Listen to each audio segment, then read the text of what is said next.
demande de passer dans la formation clin d'œil. Mais si au fur et à mesure, il y a des questions, arrêtez-moi, il n'y a pas de problème, on s'adapte.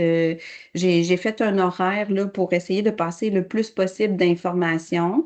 Je ne sais pas à quel point vous êtes habitué en design, fait qu'on pourra en discuter tantôt. Mais en réalité, étant donné que vous êtes là, ben, je vais pouvoir répondre à toutes vos questions. Excellent. Donc, tiens, on y va. Avec une petite activité brise-glace. Le but, c'est de prendre un objet qui est sur votre bureau, donc ou aux alentours, peu importe, puis essayer d'imaginer comment le redesigner, si on veut, pour un enfant, pour une personne âgée ou quelqu'un qui a une contrainte particulière. Donc, je vous laisse environ 2 minutes. OK. Moi, j'ai choisi mon objet, c'est sûr que j'étais l'animatrice, donc je l'ai préparé. Oui. Là, j'ai pris la souris d'ordinateur que j'ai à côté de moi, là. OK. Puis comment on pourrait, ça serait pour quelle contrainte maintenant qu'on prendrait? Est-ce que ça serait pour un enfant, une personne âgée, une mobilité réduite ou On va y aller pour mobilité réduite. mobilité réduite? OK. Côté Bonjour, ergonomie. OK. Bonjour, Eliane.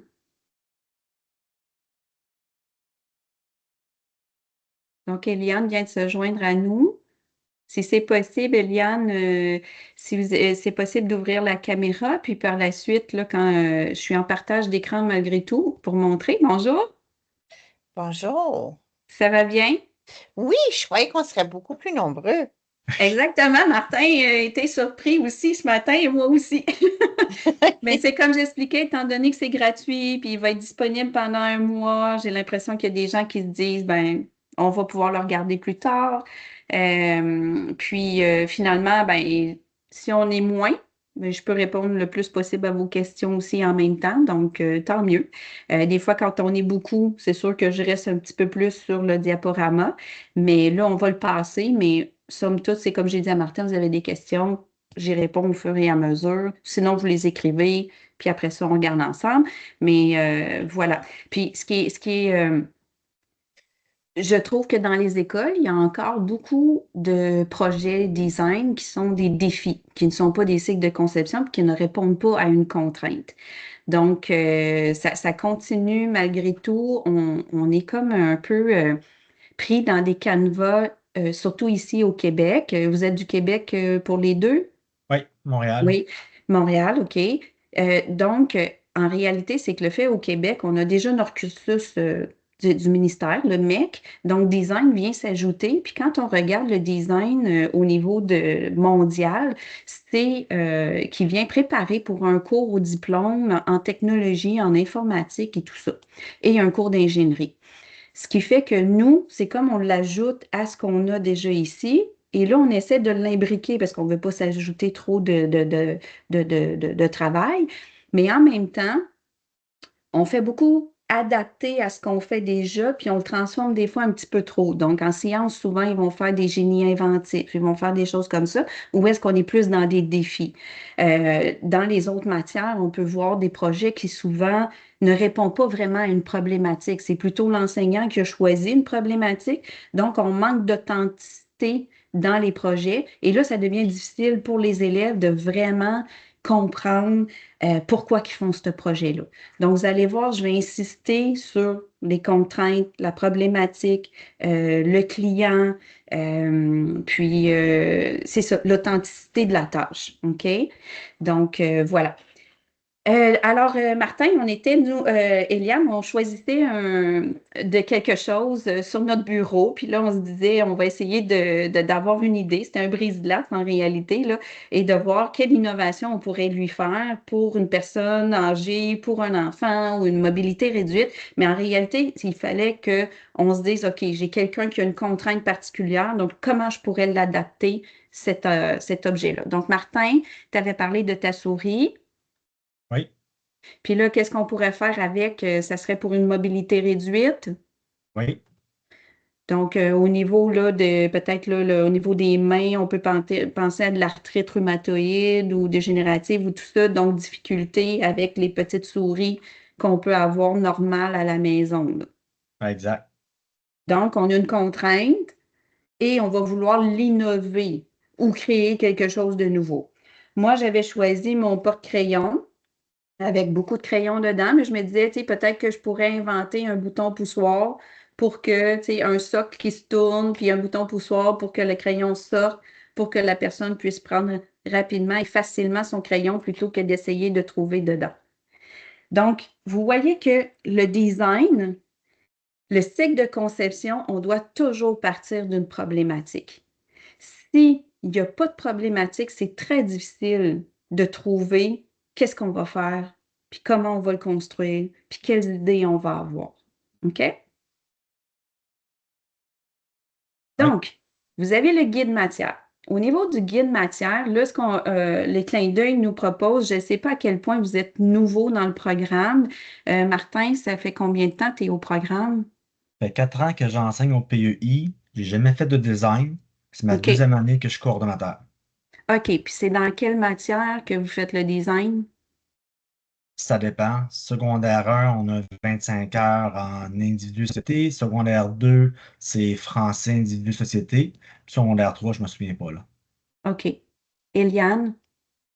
Moi, je suis nouvellement arrivée en tant que coordonnatrice, puis donc j'enseigne pas, je fais ça à temps plein et je voulais juste apprendre un petit peu plus sur le programme de design. Et malheureusement, il faut que je vous partage que je peux pas rester tout le long de la formation. Il va falloir que je quitte à m'amener. Mais vous avez dit que c'est enregistré?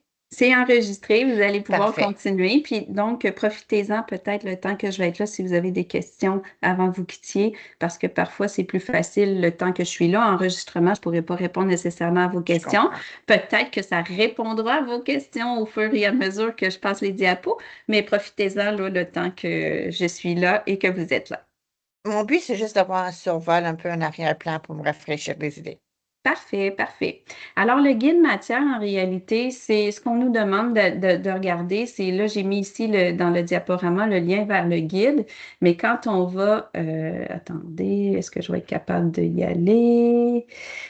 Ah, OK. Donc, ici, quand je vais dans le guide, je vais regarder juste la table des matières.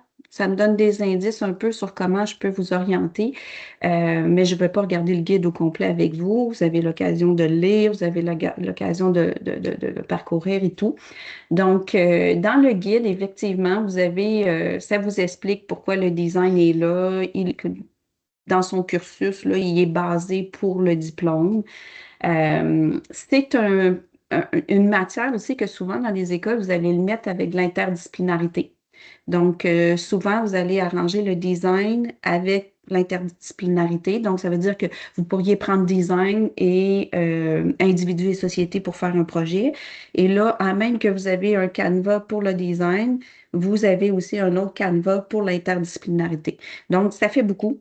Faut pas se cacher que pour les enseignants qui font tout jumelé ensemble, c'est quand même beaucoup d'informations, c'est beaucoup de corrections, mais ça se fait.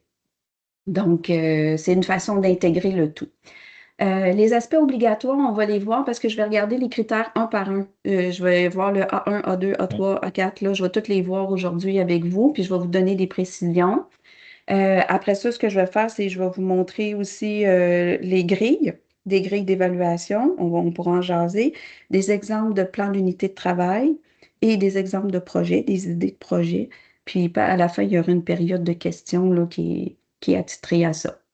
Donc, les aspects obligatoires, on va les voir. L'enseignement des apprentissages par le biais de la recherche. Donc, le cycle de conception, on est toujours dans l'action, la planification, l'action et la réflexion, toujours. Donc, la recherche là, au départ. Le programme est évalué encore avec les 4 critères. Les 4 critères, c'est A, B, C, D. Et vous avez des grilles d'évaluation qui sont pour la première année, troisième année et cinquième année. Donc, est-ce qu'il y a quelqu'un de vous qui fait les portfolios en design cinquième année? Non. OK. Donc, il y a des écoles qui font ça, qui font le portfolio. Donc, on utilise les grilles de cinquième année. Si vous êtes dans une école où est-ce que vous arrêtez le design en troisième année, ça veut dire que vous avez des grilles de première et de troisième année. La première secondaire, la première année du PEI, en réalité, ce que vous pouvez faire, c'est utiliser, ben, C'est pas que vous devez utiliser la grille de première année. Quand on arrive en deuxième année, là, vous avez une certaine latitude. Normalement, vous devriez utiliser la troisième année. Mais il y a des écoles qui décident d'avoir une progression. Donc, pour avoir des projets design, ils vont décider s'ils ont 2 projets design dans l'année, qu'on évalue à peu près 25 heures pour faire le 50 heures. Mais en réalité, c'est que le premier 25 heures, ils vont l'évaluer avec la grille de première année et le deuxième 25 heures, ils vont l'évaluer avec la grille de troisième année pour les amener vers la troisième année du secondaire et évaluer avec la grille de troisième année. Donc, il y a comme une progression dans la deuxième année. On se dit, les élèves, ils reviennent de l'été, commencent le projet, ils l'ont vu quand même l'année passée. On va réévaluer avec cette même grille. Et sinon, après, on évolue à la 3. Mais vous pourriez quand même, en deuxième année de PEI, de décider de faire que c'est la grille de 3. OK? Ça, c'est ce qu'on devrait faire, mais on se donne une latitude de progression. L'évaluation électronique, c'est celle que je parlais, le portfolio.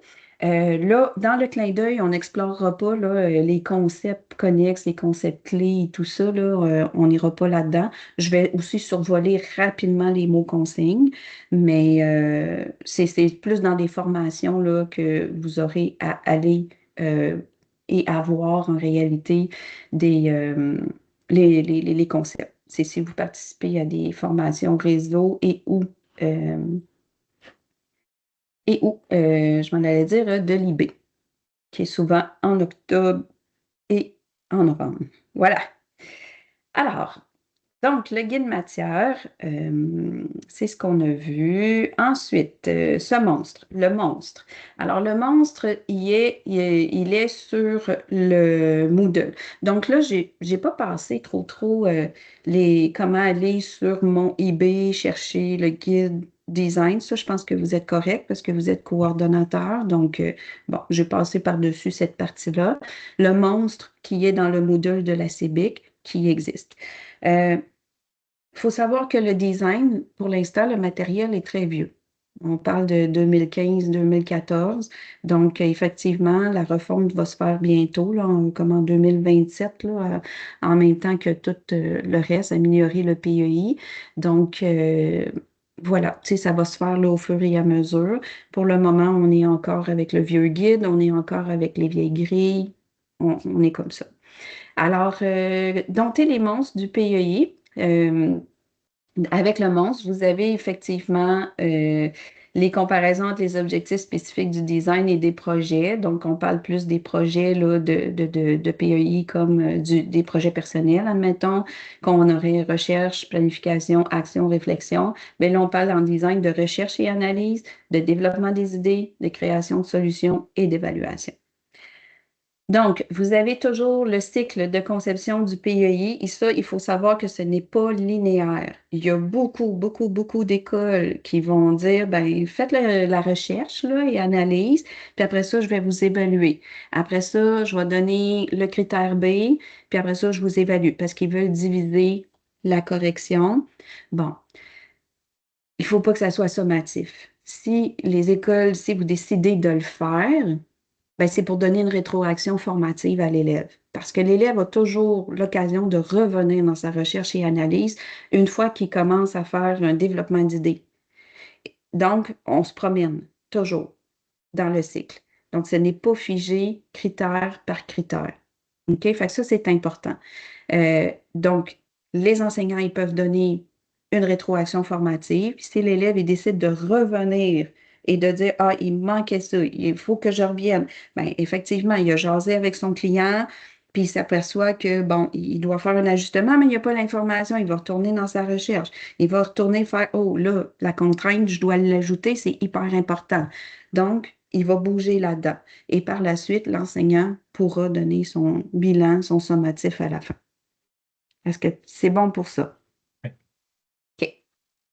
Alors, bon, ça dit à quoi sert le design. Les connaissances, compétences et attitudes que les élèves développent dans le cours de design leur procurent des bases solides pour leurs études ultérieures et les préparent à entreprendre des carrières dans le domaine suivant.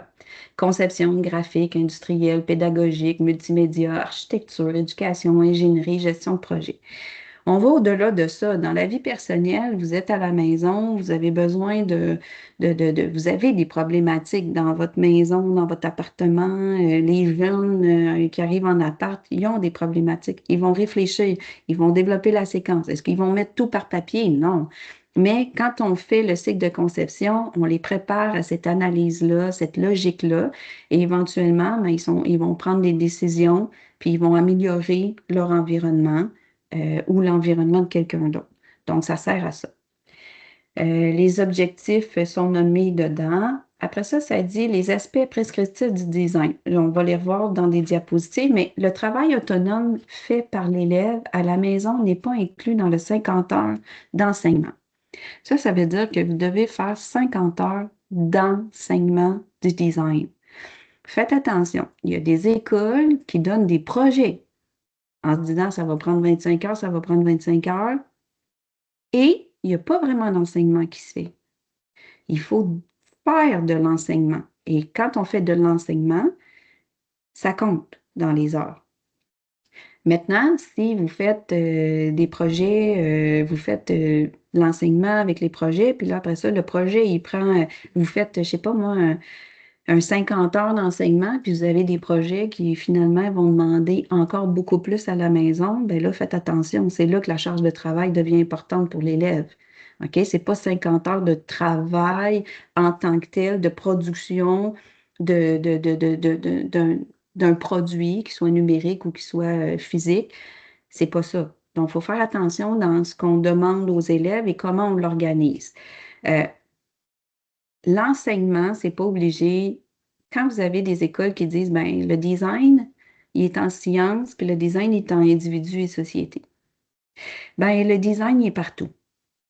Le design, là, vous pouvez l'enseigner de manière formative dans n'importe quelle matière.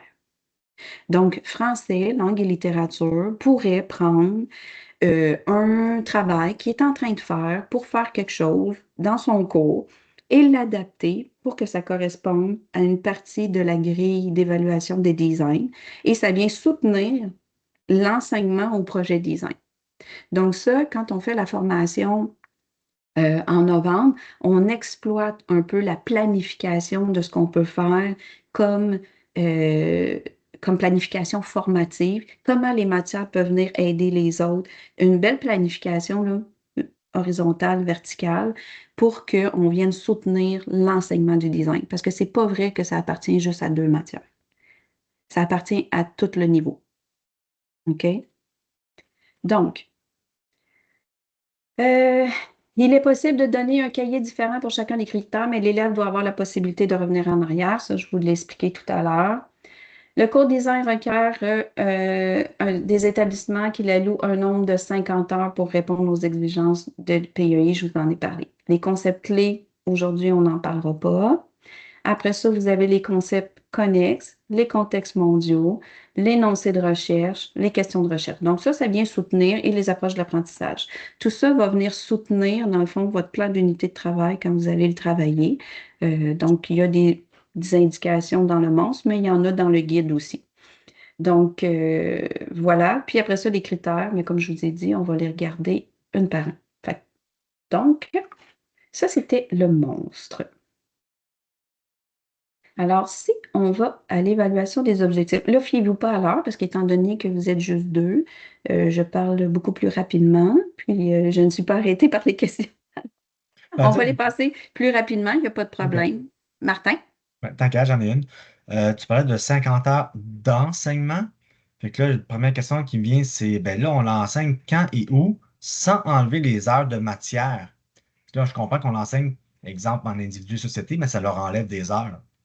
Oui, c'est ça. C'est que, ben là, il ne faut pas oublier que dans le 50 heures d'enseignement, quand ils font le projet en tant que tel dans le cours, c'est de l'enseignement, là. Ça, c'est correct. OK? Ça, Oui. c'est inclus. Mais c'est ça que je disais. C'est que, dans le fond, en français, elle peut faire un texte, mettons, descriptif, puis on va demander d'aller chercher le critère de recherche, qu'il y a dans le design. La recherche, ça s'applique dans n'importe quelle matière. Donc, elle pourrait faire son texte, puis elle pourrait faire le plan de recherche. Donc, comment faire son texte descriptif, les plans et tout ça. Elle est en train d'enseigner. Le but, c'est que l'enseignante, elle le fait pour son cours. Elle n'a pas enlevé d'heures, mais elle fait des liens avec les critères de design. Donc, elle est en train de OK. transférer l'information en disant, ben, en design, là, quand vous faites la recherche pour trouver, pour essayer de régler votre problématique, ben, vous faites la même affaire. Vous faites un plan de recherche. Ben, nous, en français, on en fait des plans de recherche pour faire notre texte. Donc, on s'organise. Donc, ça naît de l'enseignement qui compte pour le design. Puis, j'ai pas Ouais. enlevé d'heure, OK? Non, On c'est pas ta pense matière. on pense à Science qui font des gammes de fabrication. Les gammes de fabrication, c'est au niveau de sciences et technologies du MEC. Mais la gamme de fabrication, là, on pourrait dire c'est de l'enseignement. Quand je vois en sciences la gamme de fabrication, je suis en train de faire de l'enseignement design pour leur montrer comment créer une planification quand ils vont faire leur projet design. OK. J'ai pas enlevé d'heure à science parce qu'elle le voit dans son programme de toute façon. OK. Donc, ça veut dire que l'élève qui a fait son cours en sciences et qui a vu comment faire une gamme de fabrication, mais quand il va arriver dans son projet et que là, on va lui demander de planifier dans le critère B, euh, on va pouvoir dire, ben, tu as déjà vu ça. Donc, transfère ça en design. Qu'est-ce que tu dois faire? Tu dois mettre toute l'information, les outils, le matériel, toutes les étapes que tu vas faire pour construire. Donc, lui, il y a déjà une référence. Il y a eu de l'enseignement par rapport à ça. Parfait. Je suis en train de Fait penser à un projet d'éducation physique, oui, condiment physique, où j'ai un entraîneur qui a un athlète qui va lui faire les tests de condition physique, analyser ses résultats, lui monter un programme d'entraînement, l'entraîner, refaire faire les tests. Fait que ça, je suis en train de voir qu'il y a peut-être une portion design là-dedans. oui, oui, oui, oui. On est dans de la OK? conception. La seule chose, c'est que quand vous faites un projet design, il faut qu'il y ait des possibilités. On a une contrainte, mais il faut que ça soit ouvert. Il faut que l'élève ait la possibilité de faire qu'il y ait plusieurs solutions Possibilité. possibles. OK? Solution. OK. Oui, plusieurs solutions possibles. Donc, là, c'est ça que je vous disais. On adapte beaucoup dans les écoles du Québec. Donc là, ça devient difficile parce que j'ai déjà vu faire une collation santé pour des élèves là, de troisième secondaire. Bon, collation santé, on répond à quelle problématique et qui est le client? Parce que même si on est en première année du secondaire, là, du PEI, là, il y a beaucoup vous allez voir, la notion de client n'est pas dans le critère A, mais il apparaît dans le critère D. Donc, il faut quand même si c'est eux-mêmes le client, là, en première année du secondaire, il y a la notion de client, il y a la notion de la personne qui a la problématique. Donc, il faut que ça reste ouvert. Fait que la collation santé, là, qui est le client? Les élèves de troisième secondaire, ils vont s'interroger entre eux. OK, c'est bon. Maintenant, est-ce que c'est ouvert? Est-ce qu'il y a plusieurs possibilités comme collation santé? Il y en a qui vont faire des bartendes, il y en a qui vont faire des boules d'énergie, il y en a qui vont faire un gâteau protéiné, il y en a qui vont faire des smoothies. OK, on est quand même capable parce qu'il faut pas, ce qu'il faut savoir, c'est que l'élève, lui-même, quand il a la contrainte, il faut qu'il se propose différentes solutions. Donc, si on le contraint en disant, tu dois respecter ça, tu dois faire ci, tu dois faire ça, là, il n'y a plus de possibilité de créer des solutions. Fait que c'est pour ça que des défis génie inventif, c'est très contraignant. Dans le fond, c'est le concours qui donne les contraintes et ça devrait pas. Et c'est eux qui vont venir limiter les solutions possibles parce qu'on reste toujours, genre, ils vont dire prendre des matériaux recyclables. OK, mais si mettons, je veux prendre du bois neuf, là, je ne pourrais pas parce que tu m'as donné cette contrainte-là. Donc, les solutions possibles dans le critère C, il faut que ça soit très ouvert. OK? C'est bon, c'est qu'on C'est correct. Donc, c'est pour ça que il faut quand même que ça soit ouvert. Fait que là, un entraînement, donc créer un entraînement, il faudrait qu'il y ait un petit peu plus il faudrait que les entraînements soient très différents dans les contenus pour qu'on considère qu'il y a différentes solutions. Fait que c'est juste là. Mais Si ce n'est pas le projet design au complet, on peut prendre certaines parties, évidemment, de ce projet-là qui correspondent à certains éléments du projet design. Mais là, si on voulait le faire projet design de A à Z, il faudrait qu'on jase un peu. Mais si c'est pour faire du formatif ou si c'est pour faire juste un peu, ça, c'est parfait. Donc, les critères, on y va. Donc, les aspects obligatoires, première, troisième et cinquième année pour les grilles. Donc, vous êtes tenu d'utiliser les objectifs spécifiques énoncés dans le présent guide, donc vous ne pouvez pas déroger de ça. Il faut utiliser les objectifs spécifiques.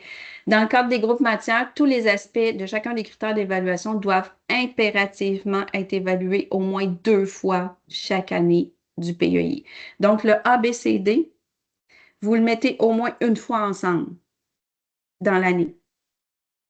Et la deuxième fois, vous pouvez le décortiquer. Vous pourriez avoir un projet qui fait juste du A, du B, ou un projet qui fait du A. Puis vous pourriez même aller avec les objectifs spécifiques. J'ai un projet qui ferait du AI, du BI et une autre affaire. C'est à vous de voir la planification. Ça devient complexe. La plupart des écoles vont dire, OK, j'ai 2 projets, peut-être un de 10 heures, puis un de à peu près 30 heures, puis je fais à peu près 10 heures d'enseignement à travers tout ça, de formatif et tout. Bon. Et là, ils font chacun ABCD, ABCD. La plupart, c'est ce qui est le plus rapide, mais il faut savoir que ça en prend un, ABCD, et le deuxième, il est possible de voir que quelques objectifs spécifiques ou critères, et le but est d'avoir les 2 pour chacun. Est-ce que vous comprenez? Est-ce que c'est clair? Pas sûr. J'ai compris que pour la première évaluation ABCD, puis que le deuxième, tu peux prendre juste des portions. Ben, c'est que c'est pas le deuxième, c'est qu'on veut évaluer 2 fois chacun des critères. Oui, Donc, si j'ai un projet qui évalue ABCD en sciences, mettons, oui, ben là, lui, il est canné, c'est beau, je l'ai évalué chacun des critères, chacun des objectifs spécifiques là-dedans. Là, parfait. maintenant, j'ai un projet, mettons, l'enseignante de, justement, éducation physique dit, ah ben moi, je ferai une partie du projet, mais je peux juste faire le critère A puis le critère B. Je ne serai pas capable de faire du C puis du D. Bon, ben OK. La deuxième fois qu'on va évaluer le A et le B, mettons, en troisième secondaire, il va se faire en éducation physique. Et le CD, ben, on va le faire en individu et société. Bonne Mais matière. pour faire juste du CD, il va falloir que le prof l'enseignant de individu et société crée un projet qui existe avec du A et du B. Parce qu'il faut Oui, s'entendre que, tu sais, il faut revenir et tout ça, il faut que ça soit cohérent, là. oui, Mais c'est possible de le faire, mais ça demande toute une planification. OK? oui, merci. C'est juste pour vous dire que c'est pas vrai que c'est canné 2 projets de 25 heures puis 2 de A à D, là. C'est pas ça. Le guide, c'est pas ce qu'il dit. OK, donc les heures d'enseignement, on en a parlé, 50 heures d'enseignement. Les propositions de forme, bien, vous avez de la conception numérique, de la conception de produits, vous avez des cours combinés de conception numérique et de conception de produits. Donc, dans les écoles, bon, le produit, il y en a qui vont limiter quand ça va être des maquettes, ça va être des matériaux, il y en a qui vont limiter pareil à quand même des contraintes d'espace. On comprend. Normalement, ça ne devrait pas faire partie des contraintes parce qu'on est dans un cycle de conception ouvert, mais on comprend qu'on adapte selon les écoles qu'on a et peut-être qu'on va dire, ben, il faut que ça rentre dans un sac d'épicerie. Puis ça, c'est la contrainte que moi, je te donne parce que vous n'avez pas l'espace pour entreposer. Fait que ça, c'est permis. Donc, tous les cours de design doivent s'assurer que les élèves font appel au cycle de conception pour structurer leur projet et que s'efforcent d'atteindre les objectifs globaux, les objectifs spécifiques du programme. Donc, dans la planification, c'est ce que je disais, un projet terminal, 15-20 heures qui pourrait être, donc il y a eu de l'enseignement, puis on peut les diviser. À titre indicatif, le temps alloué devrait être réparti de manière homogène, de façon à consacrer le même nombre d'heures au traitement de chaque objectif spécifique, mais ce n'est pas toujours possible. Et des tâches authentiques. Attention aux défis de conception, des résultats limités versus des problèmes de conception, que là, c'est beaucoup plus intéressant et stimulant. Donc, ici, on a fait le cycle de conception, on l'a vu tantôt. Donc, recherche et analyse, développement des idées, création de solutions, évaluation. On a chacun des critères, des objectifs ici pour chacun des critères. Puis, bon, comme on a dit, il faut être capable de bouger de l'un à l'autre. Les mots consignes. Les mots consignes sont hyper importants. Faites attention, vous avez hiérarchise, démontre, analyse, développe. On en a un petit peu plus là, que dans les... ça dépend, comme le projet personnel, quand il y a eu la refonte, ils ont limité beaucoup. On est vraiment à indique, résume, décrit, explique. 4 mots consignes. Donc, j'espère que dans la refonte du design, ils vont simplifier quand même les mots consignes. Mais voilà, c'est important d'enseigner les mots consignes. Indiquer, c'est juste indiquer. C'est dans la même gamme que présenter, là, donc c'est montrer ou donner à observer. Indiquer, c'est donner un nom spécifique. Donc, si on veut du détail, ben, c'est sûr qu'on s'en va avec plus de détails, on va être dans décrit. Résume, c'est vraiment exposé brièvement. Puis là, je ne sais pas si vous avez déjà eu les formations pour les projets personnels, mais on donnait des exemples, soit la liste d'épicerie ou soit un voyage, pour expliquer ou pour démontrer plutôt la gradation des mots consignes. Donc, je vais à l'épicerie, ça c'est indiqué, je vais à l'épicerie. Mais je vais à l'épicerie pour acheter des carottes, des céleris, des oignons, des tomates et tout ça. On est plus dans le résumé. J'expose brièvement. Je vais à l'épicerie, tu sais, puis là, on va ajouter à chaque fois pour faire décrit, faire après ça explique, après ça développe. Mais il faut faire attention parce qu'il y a beaucoup d'enseignants qui pensent que si on prend, mettons, comme un projet personnel, c'est que on peut écrire pendant 2 pages de temps, puis l'élève n'a jamais expliqué. Il a juste décrit parce qu'il n'a jamais donné les raisons et les causes. Expliquer, c'est vraiment d'aller avec des raisons et des causes. Donc, si je ne me rends pas là, ça peut être gros parce qu'il y en a qui vont dire, hey, il a écrit, wow, il m'a tout expliqué ça. Mais non, il n'a pas expliqué. Puis il y en a qui vont le faire en 2 phrases, 3 phrases. J'ai la raison, j'ai la cause. Il a atteint le niveau. Donc, ça, il faut faire attention. OK? Il faut que vous donniez beaucoup de formation sur les mots consignes. Dans la formation au niveau de l'IB, je donne quelques exemples là, de quand on prend, mettons, qu'est-ce qu'une recherche et analyse quand on est dans la gradation, là, si on est dans indique, résume ou décrit ou explique la problématique. Bon, je donne des exemples de chacun pour un projet quelconque de ce que ça pourrait être. OK? Alors, le A1, expliquer et justifier le besoin d'apporter une solution à un problème. Donc, quelle est la nature du problème? Pour qui est-ce un problème? Où le problème se pose-t-il? C'est possible et même encouragé de sonder le public. Si jamais votre projet s'adresse à des élèves du niveau, ben, il faut sonder parce que c'est une problématique. Est-ce que la problématique, c'est l'enseignant qui a vu une problématique puis qui l'a créée en disant, voici, vous avez une problématique, ou c'est des élèves qui ont nommé cette problématique-là? Il y a eu un sondage et cette problématique-là existe vraiment. Donc, le recueil de données auprès d'un expert, observation de la situation. Donc, tout ça, c'est la base pour dire, wow, j'ai un problème. Maintenant, comment on peut le résoudre? Et là, le cycle de conception va partir. Est-ce que ça, c'est bon pour vous? Oui. OK. Alors, construire un plan de recherche qui indique et hiérarchise les recherches primaires et secondaires nécessaires au développement d'une solution de problème. Donc, la nature des recherches nécessaires et leur nombre dépendront du niveau de la nature du problème. Ce n'est pas à nous de quantifier. Là, il y a beaucoup de guides d'école qui vont dire ah, ben nous, finalement, on va demander 4 sources. On va demander 10 sources. C'est l'élève en réalité qui va chercher son nombre de sources. C'est un peu comme le projet personnel. Il va décider de sa recherche pour être capable de répondre à la problématique, à la nature du problème. À la fin du programme, les élèves devront être capables de mener des recherches primaires et secondaires, qualitatives et quantitatives. Donc, quand on est dans les niveaux plus élevés, on va voir apparaître les mots primaires et secondaires dans la grille. Et c'est là qu'on doit voir que l'élève est allé chercher dans les 2 catégories. Donc, primaire, c'est direct, c'est des recherches faites directement sur le terrain. Donc, des entretiens, des sondages, des rédactions de lettres ou de courriels, des études de travail, de l'expérimentation de matériaux. Les recherches secondaires, c'est indirect. C'est des recherches documentaires. Donc, des analyses de données fournies sur un site web ou dans un livre, des lectures de bilan, des visionnements de vidéos, des analyses d'articles, de revues, de journaux. Et donc, ça doit apparaître dans les niveaux les plus élevés quand vous êtes plus loin dans le cycle, dans les années là, pour les élèves. Il y a des exemples de plans de recherche. Donc, là, moi, j'avais mis 2 exemples. Un exemple ici très simple. Là, on le voit peut-être un petit peu moins. Je ne sais pas si je peux agrandir, peut-être comme ça. Donc, l'introduction, définition de l'empoisonnement à l'amiante, l'importance de l'étude, les définitions de termes. Après ça, le cas.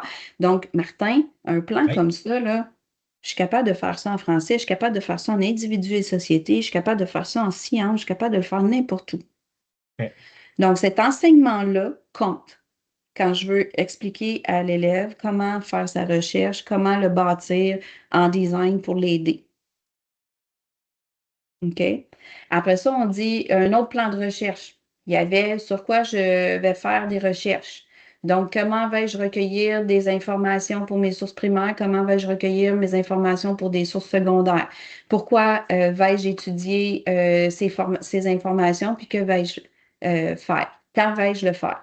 Donc, ça, c'est un genre de tableau qui existe de planification de recherche.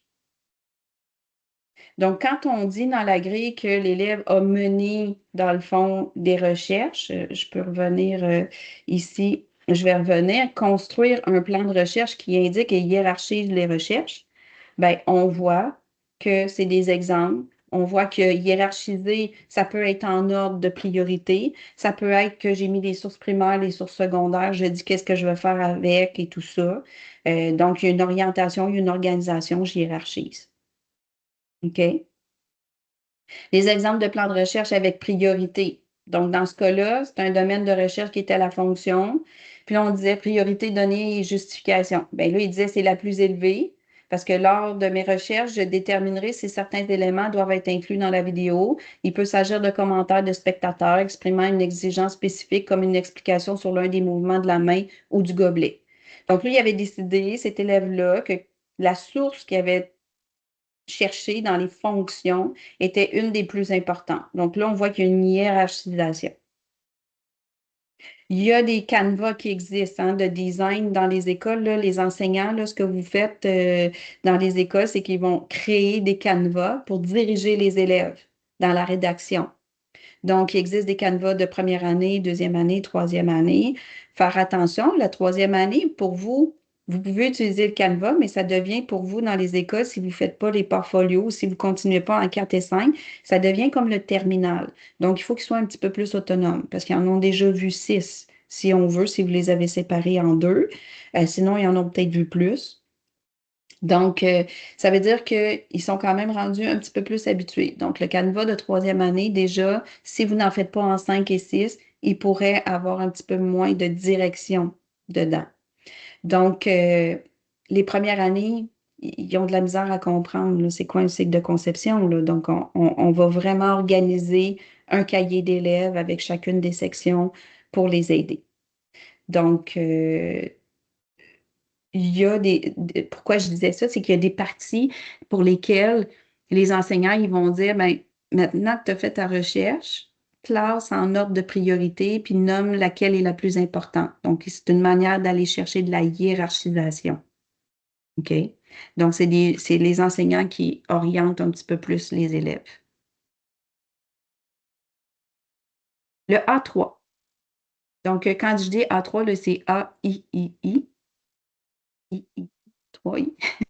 Analyse un groupe de produits similaires servant d'inspiration pour trouver une solution au problème. Donc, les listes des attributs de produits existants, analyse fonctionnelle, résumé des avis des consommateurs sur un site web. J'ai oublié de vous parler tantôt dans les ressources. Vous êtes des coordonnateurs, probablement que vous avez peut-être entendu parler de les rapports pédagogiques. Les rapports pédagogiques, c'est un rapport que l'IB fait sur les projets personnels et sur les examens et sur les évaluations électroniques.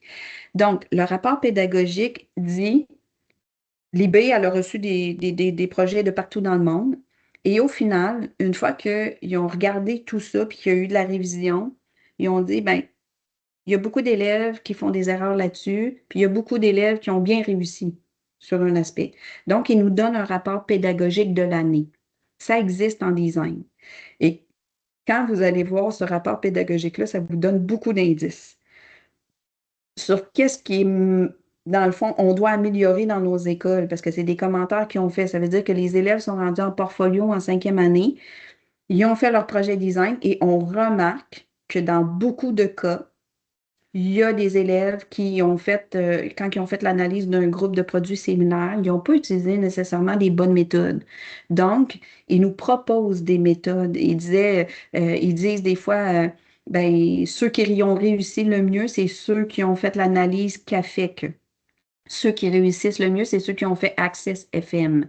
Donc, ça veut dire que quand vous êtes avec vos élèves, vous pouvez enseigner ce genre d'analyse-là. Je vais vous les montrer, là, ce genre d'analyse-là. Et là, on va s'assurer que les produits similaires ou la gamme de produits, parce que quand on est dans les niveaux plus élevés, c'est la gamme de produits, euh, ben, on va réussir à faire une belle analyse parce qu'on respecte des, des analyses qui existent dans le monde de l'ingénierie. OK? Donc, quand on va dans le FFPM, donc c'est les forces, faiblesses, possibilités, menaces. Donc, dans ce cas-là, c'était un sac à dos sans armature, sans armature.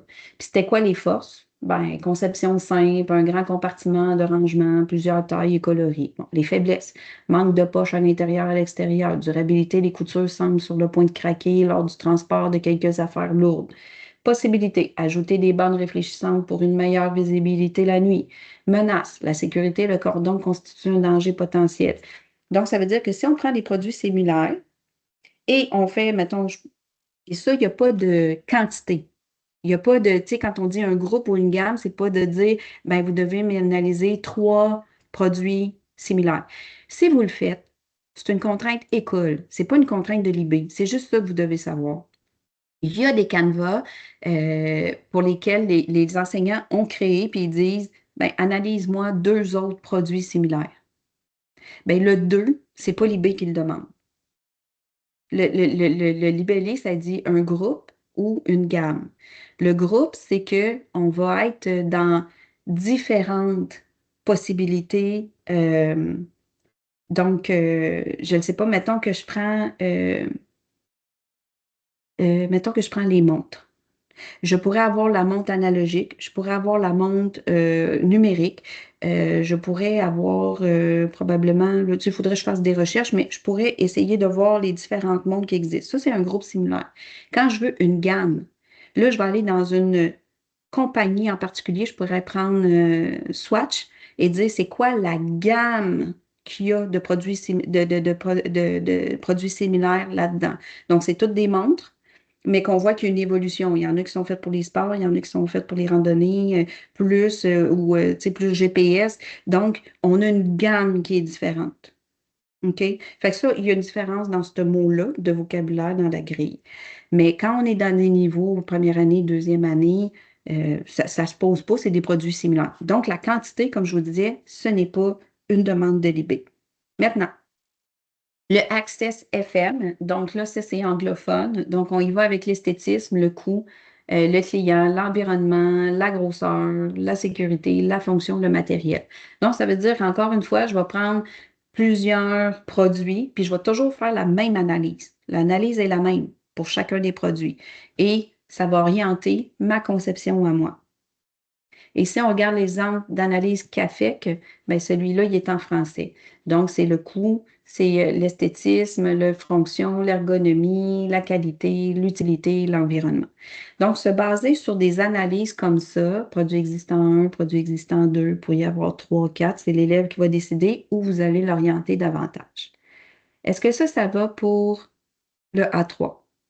Oui. Excellent. Développer un énoncé de projet qui présente l'analyse des recherches pertinentes qu'ils ont menées. Donc, orienter la conception de leur solution.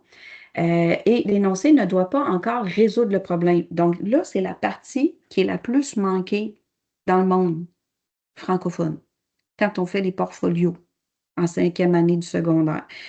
souvent les élèves vont déjà orienter l'énoncé de projet, ils vont dire, je vais faire telle chose, telle chose, telle chose, telle chose. Non, il faut que ça soit plus large. Donc, de dire qu'il va utiliser des matériaux en particulier, mettons des matériaux rigides, des matériaux durables, on va être dans une catégorie beaucoup plus large que de dire je vais utiliser du bois. OK? Donc, dans l'énoncé, on ne doit pas voir tout de suite ce qu'il va utiliser pour résoudre son problème. Ça, il va le faire plus tard.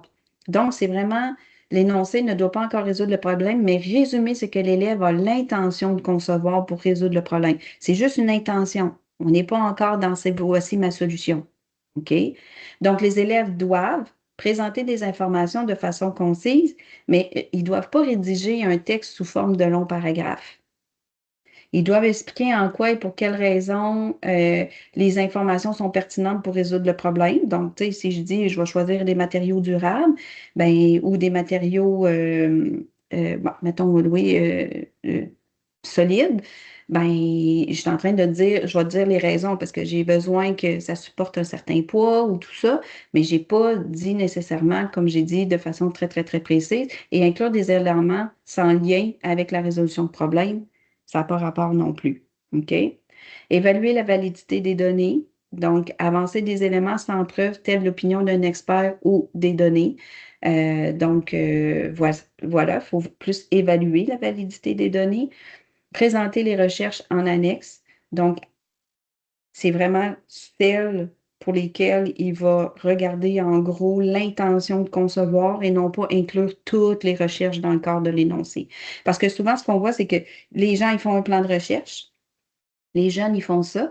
Par la suite, ils vont faire la, ils vont faire la recherche. Et là, on va voir dans l'énoncé de projet toute la recherche. Mais non, c'est que celles-là qui sont importantes pour l'intention de concevoir. C'est toujours le mot magique, l'intention de concevoir pour résoudre le problème. OK? Fait que ça, il faut l'orienter différemment. Mentionner toutes les sources d'informations en adoptant des conventions appropriées. Donc, c'est là que vous pouvez avoir l'évaluation de vos sources, individus et sociétés. On explique comment faire de l'évaluation de sources. Ben, j'ai de l'enseignement de design, là, parce qu'ils vont l'utiliser en design. Donc, c'est pour ça que je vous dis, quand vous dites le 50 heures, puis qu'en tant que cours d'eau, vous démontrez que votre 50 heures d'enseignement a lieu, vous êtes capable d'aller chercher des choses dans les autres matières, qu'il y a de l'enseignement formatif pour du design et que probablement c'est de l'enseignement de matière. Puis comme tu as dit, Martin, tantôt, on n'enlève pas aucune heure parce qu'ils font déjà pour individus et sociétés, ça fait partie de leur programme. Développer un cahier des charges résumant les critères de réussite établis par la conception d'une solution en s'appuyant sur les données recueillies. En s'appuyant sur les données recueillies, là, ça veut dire que là, au départ, j'ai jasé avec le client. Le client, c'est mon enseignant, bien, il va falloir qu'il parle à tous ses élèves. Il va falloir qu'il explique. C'est le client. OK? Donc, ça veut dire, moi, j'ai pris toutes mes données. Qu'est-ce que le client, il veut? Exactement. Si c'est moi, la problématique, là, j'ai un élève, puis bon, il veut se faire une réorganisation de son bureau. Puis le client, c'est lui-même. C'est quoi ses données? Bien, ses données, ça va être des images de son bureau qui est tout croche. Ça va être de lui-même. Il pourrait nommer c'est quoi la problématique. Il trouve que c'est pas rangé, il perd ses affaires, tout ça. Il faut qu'il donne de l'information sur, ça prend des données recueillies. Chaque aspect du cahier des charges doit être spécifique, mesurable, atteignable, réalisable, réaliste et testable. Donc, on fait des objectifs SMART. Donc, ça veut dire qu'il faut que ça soit précis quand on fait des critères de réussite dans le cahier des charges. Le cahier des charges doit être directement lié à l'énoncé de projet. Donc, on avait une intention. Et lors de la rédaction du cahier des charges, les élèves doivent veiller à inclure des détails sur les aspects suivants. Donc, si on parle des techniques ou stratégies, des premiers croquis du concept, des dessins de développement, de la modélisation, on parle de conception numérique, mais on va parler de schéma de configuration, création d'un storyboard, scénario d'une partie audio. Si on parle de conception de produit, on va avoir des croquis 2D, des croquis 3D. On va avoir un rendu pour présenter la forme, la couleur et la texture. Donc, c'est là que ça devient compliqué. Parce que le cahier des charges, les critères de réussite, ils doivent être faits pour permettre plusieurs solutions possibles. Donc, si mes critères de réussite sont très, très, très spécifiques, à dire il faut que ça pèse 36 grammes, ben mes solutions possibles, ça va être bien dur. On est mieux d'avoir un critère de réussite qui nous donne de la latitude. Donc, il faudrait que ça pèse en temps et temps. Et là, j'aurai la possibilité peut-être de prendre des matériaux différents pour arriver à ce critère de réussite-là. Donc, c'est des solutions qui doivent être variables. Maintenant, on pourrait dire, l'eBay, là, étant donné que c'est un cours qui est fait un peu plus pour de l'ingénierie puis des technologies de l'information, il ne voit pas nécessairement qu'on se dit, ben, si je veux reconstruire ma cuisine, ça reste un cycle de conception. Je dois faire des recherches, je dois faire un cahier des charges. La cuisiniste, je vais lui donner les contraintes. Je suis le client, elle va répondre, mais il y a quand même, on peut se dire, ben ouais, il y a quand même 3, 4 possibilités de refaire une cuisine différemment. Mais pour l'eBay, ça reste une cuisine. Donc, quand je suis dans du directif comme ça, j'ai de la misère pour l'eBay à atteindre les plus hauts niveaux. Est-ce que pour nous, première année, deuxième année, troisième année, on s'en va pas en révision, c'est correct, à l'interne. Mais dès que vous allez sortir de vos écoles puis ça s'en va à l'externe, si jamais vous décidez de faire le portfolio, il va falloir en tenir compte. Donc, je décide de faire une campagne de sensibilisation sur une problématique qu'un adolescent peut avoir. OK? J'ai des problèmes. La problématique, elle peut être n'importe laquelle. Ça peut être du stress, ça peut être ben, stress, anxiété, ça pourrait être de la drogue, ça pourrait être de la dépendance. Il y en a plein, là. Sensibilisation, c'est large. Donc, ça veut dire que je pourrais faire des vidéos, je pourrais faire des publicités, je pourrais faire des affiches, je pourrais faire un exposé oral, une conférence. Là, j'en ai de la solution ouverte. Là, ça, l'IB, elle aime ça. Il y a plusieurs possibilités. Mais là, imaginez, si je dis, il faut que ça dure 2 minutes, est-ce que je vais être capable de faire une affiche puis je vais être capable de faire une... Tu sais, c'est ça. Fait que là, si je dis, il faut que ça dure 2 minutes, ben là, je suis comme, ben là, je peux plus faire de conférence, je peux faire une publicité, je peux faire... Fait que c'est pour ça que c'est peut-être pas l'idéal comme critère de réussite. Le critère de réussite, il faudrait qu'il soit un petit peu plus large. Donc, on va aller un petit peu plus dans peut-être euh, la sensibilisation doit contenir au moins 5 statistiques percutantes. Tu sais, je suis dans le un peu plus large qui me permet d'avoir plusieurs solutions, que je sois en affiche, que je sois en vidéo, que je sois en conférence, je suis capable de mettre des statistiques percutantes. Fait que c'est là que ça se joue. C'est là que c'est plus difficile au niveau du design. Puis là, vous voyez toute la problématique, là. Quand j'ai pas un problème réel, quand c'est plaqué, quand c'est pas authentique, quand la problématique, l'élève ne le comprend pas trop, imaginez essayer de trouver des contraintes, des critères de réussite et de faire de la conception. Ça devient très dur pour eux. Ils se découragent, puis ils disent design, c'est n'importe quoi.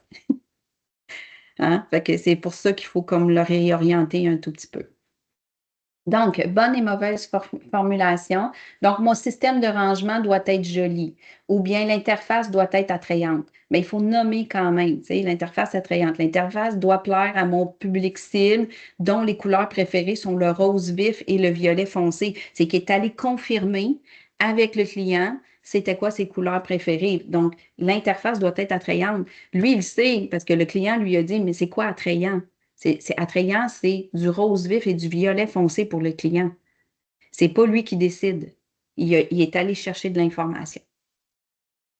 OK? Ouais. Petite activité. Donc, pour faire comprendre un peu comment faire comment faire un peu les critères de réussite là, avec les élèves, vous pourriez Donc, moi, je le fais quand je fais de l'animation d'atelier. Là, on ne le fera pas ensemble, mais vous pourriez faire à l'élève d'écrire le nom d'un objet courant sur une feuille de papier. Après ça, c'est d'écrire 2 phrases pour décrire ce produit-là. Et chaque phrase doit commencer par le produit doit. Donc, si, mettons, je prends mon téléphone, mon cellulaire, j'écris mon cellulaire, puis là, j'écris deux choses, 2 phrases. Là, je pourrais dire mon cellulaire doit me permettre de parler et de communiquer. Puis, j'invente une autre phrase. Là, après ça, une fois cette tâche terminée, vous devez lire votre première phrase à haute voix, à voix haute, aux autres élèves. Donc, si vous êtes en équipe ou à d'autres, vous les placez en équipe, qui doivent deviner de quel produit il s'agit. Donc, si on est capable de déterminer, c'est qu'on a eu suffisamment de précision pour être capable de dire, OK, voici, je suis capable de dire c'est quoi. Si j'arrive pas à le nommer, ben, si le produit n'est pas trouvé, vous devez lire la seconde phrase pour donner une deuxième chance. Donc là, ça leur permet de comprendre la précision dans laquelle quand même ils doivent aller dans un critère de réussite pour qu'on soit capable de nommer en partie qu'est-ce que ça peut être. C'est une petite activité que vous pouvez faire avec les élèves. Donc, c'est la pause. On a 15 minutes de pause. Donc, on peut se revoir là, à 10h15. À moins qu'on se donne, je ne sais pas, Martin, qu'est-ce que vous préférez? Voulez-vous qu'on enchaîne plus tôt puis on finisse plus tôt? Parce que là, on est juste nous autres, Ben là. oui, c'est correct. Donc, On peut continuer. on continue? OK, c'est bon. Donc, comment présenter un éventail d'idées de conception réalisant pouvant être correctement interprétées par d'autres personnes? Donc, que signifie développer une idée? Comment présenter ces informations? Consigner le développement itératif à travers des croquis de leur conception, la modélisation et le perfectionnement et la mise à l'essai. Donc, on est dans le B2. Un éventail d'idées, ce n'est pas quantifiable. Là, il y a beaucoup d'écoles qui vont dire, bon, ils vont placer les élèves en équipe, premièrement. Les placer en équipe, il n'y a pas de problème. Il faut juste être capable de déterminer, parce que quand on fait notre grille, que chacun des élèves a vraiment son apport dans le projet. OK? Donc, quand on va être rendu à B, là, les enseignants, ils vont dire, ben, le premier, il pourra faire un schéma. Le deuxième pourra faire un autre schéma, puis la troisième personne de l'équipe, puis même la quatrième personne, chacun un schéma. Puis après, vous allez vous rassembler, puis vous allez dire lequel est le meilleur. Bon, théoriquement, ça ne se passe pas comme ça dans la vie. Quand on rencontre notre client, ben, le client va nous dire c'est quoi la contrainte, c'est quoi ci, c'est quoi ça. On va avoir rédigé nos critères de réussite et par la suite, on va commencer à développer des idées, mais c'est nous-mêmes qui allons développer différentes idées. Bon, donc c'est sûr que l'élève qui est en 5e année en portfolio, ben, il fait tout seul son projet. Fait que c'est sûr qu'il y a des conceptions différentes qui lui appartiennent. Maintenant, est-ce qu'on tolère que dans les écoles, on le fasse en équipe? La réponse est oui. On n'est pas surveillé, on n'est pas régi là, à l'interne que quelqu'un nous regarde puis qu'il dise ben là, vous devriez les faire individuels, puis là, vous devriez qu'il rédige tout seul. Non. Donc, c'est toléré, mais il faut toujours avoir, en tant qu'enseignant, il faut toujours l'avoir en arrière de la tête que il fera peut-être pas sa conception. Tu sais, c'est pas lui nécessairement qui va développer les différentes idées. OK? Parce que si on sépare ça, effectivement, ça va être d'autres élèves. Donc, ils doivent développer ou préciser chaque détail, notamment la taille, la forme exacte de chaque composante, les matériaux nécessaires, la manière d'assembler les composantes pour former un tout, les outils, les équipements, les dimensions, le mode d'interaction entre l'utilisateur et la solution et les aspects relatifs à la sécurité et l'accessibilité. Bon. Là, il y a des écoles qui vont utiliser le cours de sciences pour faire des dessins de construction, des schémas de construction et des schémas de principe et des choses comme ça. Bon, ça ne dérange pas, sauf qu'à cette étape-là, c'est pas obligé d'être un dessin d'architecte. Il y a beaucoup d'informations, mais ça peut rester un croquis. Puis si on est dans les genres de storyboard ou qu'on est dans le genre de carte audio, de texte qu'on dit c'est quoi, ben il y a beaucoup d'informations, mais ça reste que c'est des croquis. Tu sais, c'est un croquis de storyboard, c'est un croquis de rédaction, de phrases. Ce n'est pas un travail, parce qu'il y en a qui me demandent des schémas 3D là-dedans, d'en présenter l'éventail d'idées, puis que ça soit selon les normes, en ces technologies, là, voyons, j'ai un blanc de mémoire, là, comment on fait des lignes de dessin techniques avec les petites flèches, avec le 2 mm entre les chiffres et tout ça, là. Non, ça peut être croquis, mais l'information est là. C'est important d'avoir l'information. OK. Donc, présenter un éventail d'idées de conception réalisables pouvant être correctement interprétées, naturellement avec une feuille et un crayon, en faisant des croquis rudimentaires des solutions envisageables. Ces idées initiales doivent viser à générer toute une gamme de solutions différentes au problème.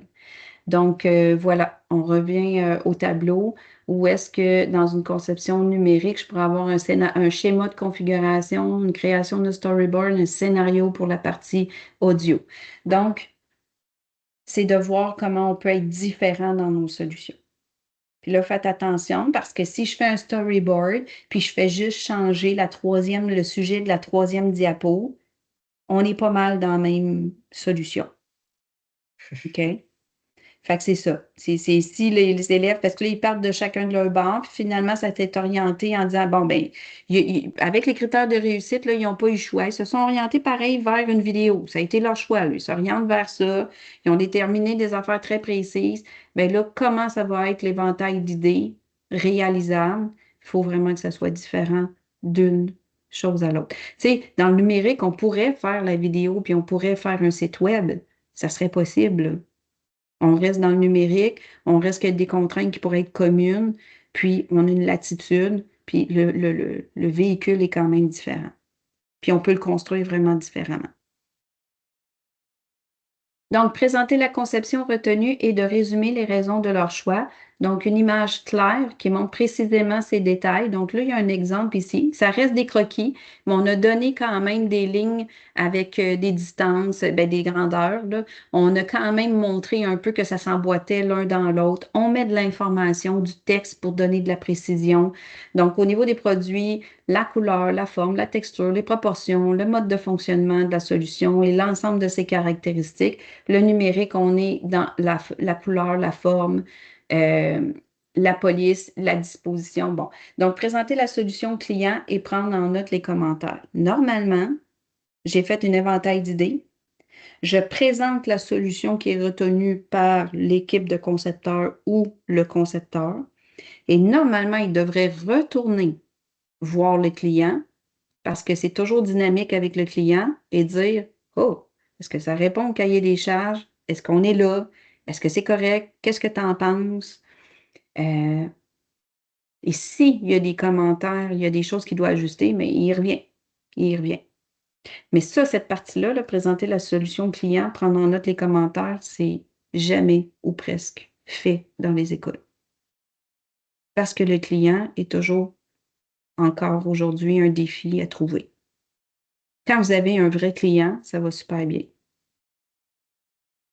OK? Oui.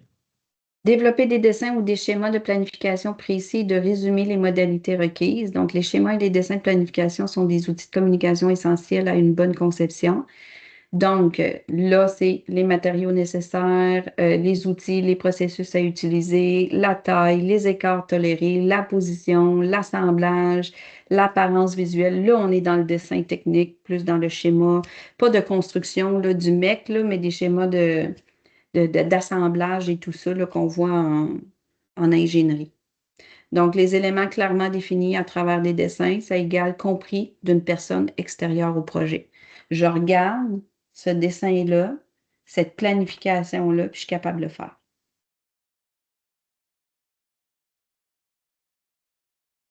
Donc, on est rendu à C1.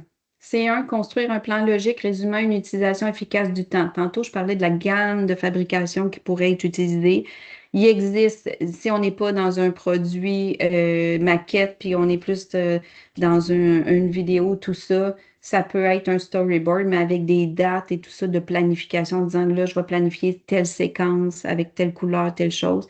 On a des Gantt charts qui sont utilisés, des diagrammes de temps sur temps, des animations image par image, des recettes. Il y a toutes sortes de choses. Ça peut être des plans en plusieurs étapes.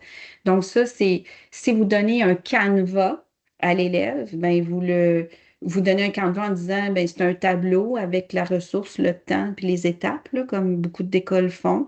Ben vous l'avez canné dans une façon de faire. C'est pas néfaste, là. C'est pas, ben, c'est correct. Vous l'avez aidé à s'organiser. Mais quand on est en cinquième secondaire, encore une fois, il faut que ça soit libre. Il faut que l'élève soit capable de faire ce qu'il veut dans le format qu'il veut. Donc, vous pouvez, en troisième année, si vous êtes dans le dernier projet, vous pourriez commencer à dire, ben là, tu as vu quand même comment faire l'organisation, je te laisse t'organiser. Fais ce que toi te correspond en réalité. Parce que ça aussi, quand on fait des canevas, on, on impose à l'élève comment faire. Puis là, on n'est pas dans nos apprentissages, là, les approches de l'apprentissage. Les approches de l'apprentissage, si on est comme au projet personnel, une agentivité, il devrait pouvoir décider de ce qu'il veut faire aussi. Il devrait pouvoir décider de comment il va présenter son plan logique. En cinquième secondaire, là, il n'y a personne qui leur dit, là, c'est lui. Il va présenter son plan comme il veut. Est-ce qu'il va utiliser un Gantt chart?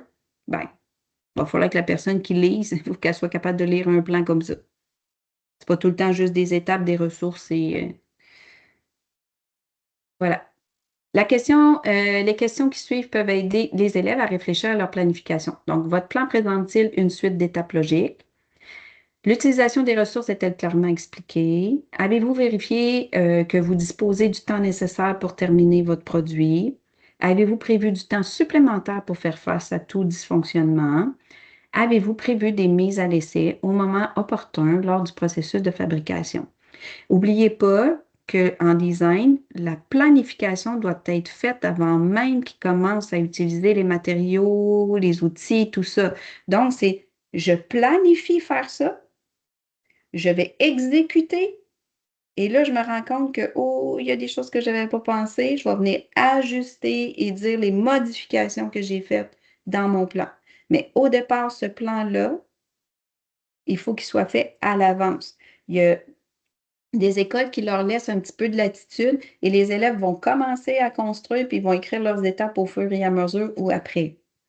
Mais c'est pas ça. Le but, c'est d'essayer de planifier à l'avance tout ce que ça va prendre, tout ce que ça va demander comme ressources, puis par la suite, et comme outil, et par la suite, est-ce que je me suis trompée? Est-ce que je n'avais pas anticipé, oh, la colle là, que j'avais pensé prendre, bien, elle colle pas, il faut que je fasse un changement de colle. OK. Puis là, j'ai peut-être une petite recherche. Je retourne rechercher. Oh, là, vous voyez que c'est dynamique. Je retourne dans mon cycle au départ. Donc, ça sert à ça. Le plan, on le fait avant, puis après, on se rend compte si j'avais eu des changements à faire ou pas. Donc, encore une fois, démontrer des compétences techniques excellentes lors de la réalisation de la solution. Là, c'est l'enseignant qui doit déterminer la complexité de la compétence et le degré d'aide apportée à l'élève. J'ai des écoles qui disent ouais, mais là, un PowerPoint comme projet design en troisième année du PEI. C'est pas très complexe. Ah, mais pourtant, moi, du PowerPoint, je peux programmer ça très, très, très loin si je veux. Ça peut devenir complexe. Donc, faites attention que l'enseignant ne juge. Il faut qu'il regarde c'est quoi la complexité de la compétence, mais on ne peut pas sous-estimer non plus. Une affiche, ça peut être complexe quand même pour un élève de troisième année. OK? Donc, c'est un jugement que l'enseignant doit avoir là-dedans. Là. Troisième année, on ne demande pas des thèses d'université, puis j'aurais peut-être pas la publicité faite par un professionnel de publicité. Ça va être une affiche ou une publicité qui va être faite à la grandeur de compétences d'élèves de troisième année du secondaire. Là. Donc, il faut se ramener à ça quand on évalue les compétences techniques, parce que ça, c'est l'enseignant qui doit le voir. Compte tenu de l'allure générale et de l'impression dégagée par la solution, l'élève a-t-il accordé un niveau d'attention approprié aux détails? Il faut que l'enseignant soit témoin. L'assemblage de la solution, toutes les différentes composantes s'assemblent-elles ou se combinent-elles conformément au plan? Les élèves peuvent recevoir de l'aide. c'est possible. Ils peuvent se familiariser avec le processus autant que nécessaire. Ils doivent créer la solution de façon autonome pour atteindre les niveaux les plus élevés. Ça veut dire que si l'enseignant va aider sur des techniques, que ce soit de programmation ou que ce soit d'outils, ben, il va se le noter, je l'ai aidé. Fait qu'il n'aura pas été autonome, mais ça ne veut pas dire qu'il n'est pas bon du tout. OK? Doivent appliquer des pratiques de travail conformes à la sécurité.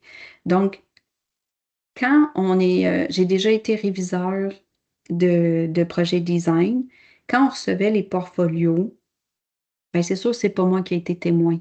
J'ai été obligée de suivre les commentaires de l'enseignant pour cette partie-là du critère, parce que moi, je n'étais pas avec les élèves, je n'étais pas au Maroc avec des élèves à voir le projet, là. Donc, je me fiais sur les commentaires, parce que ça, c'est le seul critère que l'enseignant doit être témoin. Donc, quand vous faites faire beaucoup plus à la maison qu'à l'école, c'est difficile d'aller juger ce critère-là. Fait que c'est pour ça que c'est important d'être témoin.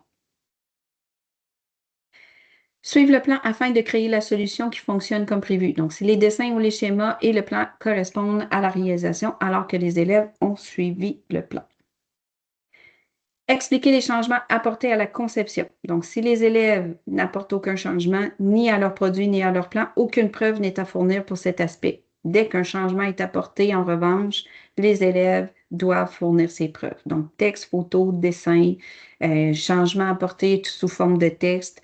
Oh, est partie, Madame Eliane. Je pense qu'elle a laissé conversation. Là. J'ai un petit point rouge, là, devait quitter. Donc, bon, voilà. Donc, excusez-moi, Martin. Donc, je reviens, changement apporté à ma conception. Donc, c'est un exemple. Ça peut être à travers, on reprend le plan tel quel de planification d'étapes et on va faire des changements d'une autre couleur, puis on va écrire le commentaire. Mais c'est important d'expliquer dans ce cas-là, parce que c'est de la 3e année, mais je pense que, il me semble, dernière année, par cœur, il me semble que c'est justifié. Donc, pourquoi qu'il y a eu une modification, là? Mais c'est important de le voir. Il ne faut pas juste mettre les étapes que j'ai ajoutées. Tantôt, je parlais de la colle, puis là, je viens de dire, ben, j'ai changé de colle. J'ai pris de la colle chaude au lieu de la colle blanche à bois. Mais ça ne peut pas être ça. J'ai changé de langage pour la programmation, mais ça ne peut pas être juste ça. Il faut que j'explique pourquoi ce changement-là s'est fait. OK. Donc, expliquer le mot consigne, n'oubliez pas, c'est dans le fond donner les raisons. Oups. Je suis sur 2 écrans, j'essaie de rattraper. Ici. Bon.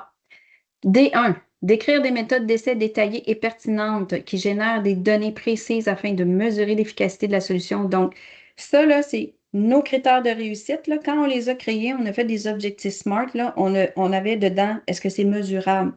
Il faut penser qu'à la fin, il va falloir les tester.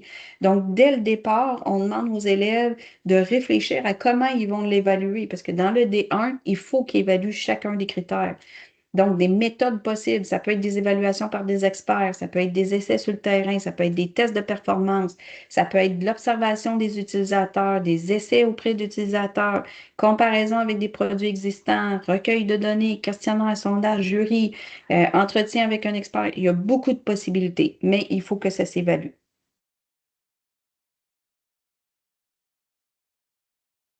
Expliquer dans quelle mesure la solution est une réussite par rapport au cahier des charges. Donc, donner leur appréciation de la solution en toute objectivité par rapport au cahier des charges repose sur l'analyse des données recueillies en réalisant les tests. Donc, ça prend les données, ça prend les résultats et ça prend la raison dans quelle mesure la modalité a-t-elle été respectée. Donc, ça, c'est un genre de tableau qui existe. Décrire en quoi la solution pourrait être améliorée. Donc, décrire, 3e année, ça veut dire qu'on est dans les détails. On n'est pas obligé d'expliquer en quoi la solution pourrait être améliorée. On a juste à décrire. Mais là, l'exemple qu'on a, il y a quand même une évaluation. Parce que l'évaluation, ça veut dire regarder les points forts, les points faibles. et tirer une analyse de ça, ben là, on est en train de faire ça avec le tableau en exemple. Il y a des points forts, il y a des points faibles, puis il y a des améliorations possibles. Donc, on est beaucoup plus que d'écrire en quoi la solution pourrait être améliorée ici. On est plus dans de l'évaluation de solutions. Donc, ça peut être un texte écrit, ça peut être des paragraphes, des tableaux, ça peut être des schémas ou d'autres représentations graphiques, ça peut être des photos, des captures d'écran annotées du prototype, ça peut être des croquis, ça peut être à peu près n'importe quoi, en autant que ça nous donne du détail, parce que d'écrire, le mot consigne dit, c'est apporte du détail. Donc, des détails en quoi la solution pourrait être améliorée. Décrire les effets de la solution sur le client, le public cible. Donc, si c'est lui le client, ça veut dire l'impact que ça a sur lui-même. Si c'est quelqu'un d'autre, si c'est le prof, si c'est des élèves, si c'est un organisme, si c'est une personne en tant que telle. Donc, voilà dans quelle mesure le problème du client ou du public cible a-t-il été résolu. En quoi cette solution améliore-t-elle la situation du client? Dans quelle mesure l'énoncé du projet a-t-il été respecté? Puis cette solution pourrait-elle avoir des effets négatifs? C'est des questions pour aider à répondre à pour avoir le niveau d'écrire. OK. Donc, les grilles. Les grilles, les grilles, les grilles. Je vais sortir de là. Et là, c'est ça qui arrive, c'est que quand je fais, je vais aller les grilles. Il y a différentes grilles qui existent. Il y a ceux-là sur la CBIC. Oui. Vous voyez toujours mon Oui. partage? OK. Donc, ça, j'ai pris la grille de 3e année. Elle est dans le sens vertical, si on veut. Donc, le AI, c'est expliquer, justifier le besoin d'apporter une solution. Après ça, on a le II. Le III, c'est une façon de fonctionner. C'est une façon de voir les choses. Ça correspond à plusieurs enseignants. Mais il y a des écoles qui les ont transformées puis qu'ils ont mis à l'horizontale. À l'horizontale, j'ai mon AI, mon AII, AIII et AIII. Ce qui fait que quand mais admettons que je dis, OK, j'ai expliqué et justifié, j'en cercle ici. Ça vaut environ un 3 ou un 4. Par la suite, j'ai du A2. Donc, il a construit avec classe hiérarchie, je m'en vais ici. Après ça, je retourne ici parce que je suis dans le 3-4, puis je reste ici dans le 3-4. Visuellement, on va voir rapidement dans quelle bande il se situe. Donc, une grille à l'horizontale comme ça est beaucoup plus visuelle. Oui. Donc, il y a des enseignants pour qui ils aiment ça. Mais ça, il faut la transformer parce qu'elle n'existe pas dans le guide et ça n'existe pas sur les ressources de la CBIC. OK. OK? Donc, il faut les transformer. Mais si jamais c'est quelque chose que vous voulez utiliser, je laisse mon courriel à la fin. Vous pourrez m'écrire et je pourrai vous les envoyer. Donc, ici, attendez, je vais chercher ici. Ça, c'est une grille qui avait déjà été faite pour un projet pour vulgariser un tout petit peu aux élèves, pour les aider à comprendre un petit peu plus la grille. C'est un peu comme dans la grille qu'on a montrée tantôt, là, c'est un peu comme spécifié c'est comme ouais, j'aime bien le mot vulgariser. C'est comme pour rendre plus accessible. Des fois, l'élève, tu sais, on dit explique et justifie le besoin d'apporter une solution à un problème. Ici, ben, on dit dans cette section, tu dois expliquer une problématique à laquelle tu fais face ou une autre personne fait face. Dans cette explication, tu dois justifier l'importance d'apporter une solution à cette problématique-là, à ce besoin. Fait qu'on est en train de donner de l'information sur chacun des critères.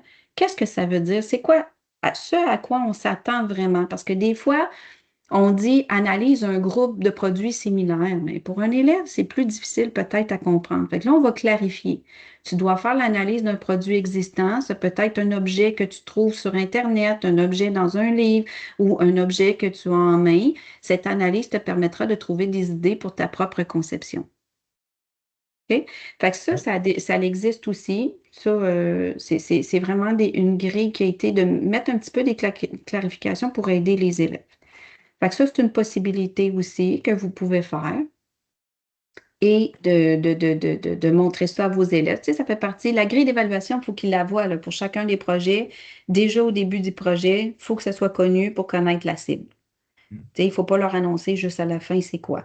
Donc, ça devrait se retrouver dans vos canevas. Sinon, ben, ça existe à côté. Puis, je pense qu'il y a un enseignement à faire avec ça pour chacun des critères, chacun des objectifs spécifiques.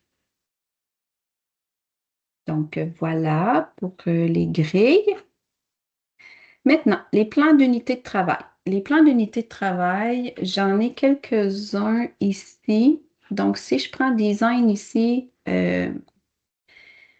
les gens y ont accepté que je partage. Donc, ici, c'est un projet design avec Scratch, histoire scientifique. Donc, ça, c'est le titre de l'unité. C'est design seulement. Ça se fait en deuxième année du programme PEI. C'est environ 15 heures. Donc, ici, on a des concepts clés. Cognex mondial, on a l'énoncé de recherche. Donc, l'énoncé de recherche dans ce projet-là, ça dit l'élève sera amené à explorer des innovations scientifiques et technologiques qui ont des répercussions sur le développement de la société en causant des transformations de l'identité et des relations humaines. Il devra créer une histoire illustrant un aspect historique de manière à rendre intéressant pour un public cible. Donc là, il y a les questions de recherche, tout ça. Alors, si on va voir l'évaluation sommative, en réalité, c'est créer une histoire numérique animée pour présenter l'historique d'une innovation scientifique ou technologique qui a eu ou aura une incidence sur l'identité et les relations humaines. Présenter l'ensemble de sa démarche dans un journal de bord OneNote, ça c'est l'enseignant qui a voulu demander ça. Collaborer dans une création qui se veut cohérente. Donc ça, c'est un exemple de projet. Ça veut dire que, tu sais, effectivement, il y a, sur le site de mon eBay, c'est quand même vieux, je pense qu'il reste une unité de travail possible. OK. Dans le Moodle, il n'y en a pas vraiment de la CBIC. Là, ça aussi, il y a des caucus, mais il n'y a pas tant de plans d'unité de travail. Donc, mais si jamais c'est quelque chose que vous voulez qu'on regarde ensemble, là, tu sais, je pourrais vous en partager quelques-unes, puis ça vous aiderait, là, dans le fond, à construire les vôtres ou sinon avoir des idées pour construire les vôtres. Bien, merci. OK? Donc, ce qu'on a ici, c'est... j'ai utilisé quand même l'intelligence artificielle. J'ai utilisé l'intelligence artificielle pour créer une unité de travail. Donc, je lui ai mis plusieurs unités de travail. Puis j'ai dit, j'aimerais ça faire, créer une unité de travail pour une campagne de sensibilisation. Donc, le projet, c'est de créer une campagne de sensibilisation. C'est pas évident à travailler. Donc, c'est dans le sens où il faut poser beaucoup de questions, il faut peaufiner pour Ouais. essayer d'atteindre. Mais si on regarde qu'est-ce qu'il nous a donné, il nous a donné l'élément, c'est le choix, le concept clé, c'est la communication, puis les concepts connexes, impact, innovation. Et puis, l'énoncé de recherche, c'est le design peut être utilisé pour sensibiliser à des enjeux sociaux, environnementaux ou personnels. En concevant une campagne de sensibilisation, les élèves explorent comment la communication visuelle peut influencer les comportements et promouvoir des valeurs positives dans leur communauté. C'est quand même super bon comme énoncé de recherche, là. Oui, Et oui. Et là, on a des questions ici factuelles, conceptuelles, invitant au débat. Il a mis les objectifs spécifiques à évaluer comme tâche sommative. Résumé de la tâche d'évaluation sommative, c'est les élèves doivent concevoir une campagne de sensibilisation sur une problématique authentique. L'ensemble des enseignants évalueront le dossier de conception et le projet design. Donc, c'est une campagne de sensibilisation tout simplement. Mais c'est intéressant parce que vous pourriez, je me suis amusée à voir qu'est-ce que l'intelligence pouvait quand même me sortir. Je pense que j'aurais des très bonnes bases pour remplir mon canevas en ce moment de plan d'unité de travail. Donc, je pense que ça peut être un outil que vous pouvez explorer aussi. Ouais. Ensuite, j'ai une unité de travail. Celle-là, c'est bâtissons des ponts. Donc, c'est la perspective d'une communauté qui incite à collaborer afin de mieux comprendre la différence. Et dans l'évaluation sommative, c'est concevoir et fabriquer un produit qui permettrait de briser l'isolement des personnes âgées. Le produit doit être animé par un mécanisme ou subir une transformation. Donc, eux, leurs clients, c'est la maison des aînés, près de l'école. Les élèves sont associés avec un aîné et ils vont créer un objet, un produit qui va permettre de briser l'isolement avec, dans l'objet, il doit absolument, là, ils ont mis une contrainte de mécanisme ou de subir une transformation. Donc, les élèves construisent, parlent avec leur aîné, c'est quoi leur problématique, qu'est-ce qu'ils auraient besoin, qu'est-ce qu'ils pourraient avoir. Donc, c'est assez authentique comme Oui. plan d'unité, vraiment. Et puis, si je retourne dans les... celui-là, c'est celui de l'eBay qui reste sur le site Mon eBay. Donc, c'est les nouveaux systèmes issus des avancées scientifiques et technologiques émergent des besoins des différents marchés. Et si je vais à la tâche sommative, c'est les élèves doivent concevoir et créer une interface contrôlée par ordinateur qui répond à un besoin réel. Pour cela, ils doivent suivre le cycle de conception en design. Le produit répondant à un besoin réel, il est complètement original. Là, on est dans une 5e année ici de PEI. OK. Donc, c'est indépendant, c'est tout seul. C'est un cours combiné de conception numérique et de conception de produits. Donc, on est dans l'informatique ici. C'est de la programmation, puis il doit créer une interface contrôlée qui répond à un besoin réel. Donc, ils choisissent leur problème. OK? Oui. Fait que là, c'est ça. Là, ça, c'est très ouvert. Oui. Ensuite, j'ai ici le travail, la sensibilisation à la pauvreté. C'était en 2e année du PEI. C'était une durée de 28 heures. C'est comprendre la relation entre les ressources limitées et inégalement distribuées de la pauvreté afin d'informer et sensibiliser sa communauté. Et la tâche sommative, c'était que les élèves doivent concevoir un produit efficace pour sensibiliser leur public aux besoins des familles défavorisées. Donc, ils regardaient avec un organisme c'était quoi les familles défavorisées au niveau de la communauté de l'école et il fallait qu'ils sensibilisent. Les élèves écoutent un documentaire comme mise en situation. Il y a une recherche sur le produit, sur la pauvreté, les organismes communautaires. Il y a une planification à l'aide du cahier des charges de la création de produits pour sensibiliser la communauté. Il y a une réflexion sur le produit de sensibilisation choisi. Donc, l'ensemble des enseignants et le coordonnateur évalueront le dossier de conception. Donc, voilà. Ça, c'était un autre plan d'unité de travail. Et ici, c'est un genre de cahier de conception que j'ai mis pour montrer à quoi ça peut ressembler. Donc, dans les écoles, ça peut prendre différentes formes. Ça en est un de 3e année qui est quand même dirigé un tout petit peu. Donc, c'est ici, je vais le descendre. Donc, ici, il y a une remise du critère A le 17 octobre, le B le 7 et le 8, mais ça restait formatif quand même. C'était des niveaux attribués, mais l'élève pouvait toujours s'améliorer en revenant travailler son critère. Donc, on voit qu'on met dans le Canvas, c'est important de mettre l'énoncé de recherche, le contexte mondial, les concepts clés, les profils, bon là, c'est plus de l'apprenant, mais le profil de la communauté d'apprentissage, les approches de l'apprentissage. Avec le cycle de conception, les élèves peuvent voir dans le Canva, là, puis vous pouvez y faire toujours référence parce que quand vous enseignez, ça va être quoi le projet, bien, c'est ça, là, vous lancez votre énoncé de recherche, vous faites vos questions factuelles et tout ça. Donc, ça vient soutenir le contexte, pourquoi qu'on met ce projet-là, qu'est-ce qu'on voit, est-ce qu'il y a d'autres contextes que les autres ils verraient dans ce projet-là. Donc, ça nous permet de faire cet enseignement-là. De mettre les mots consignes.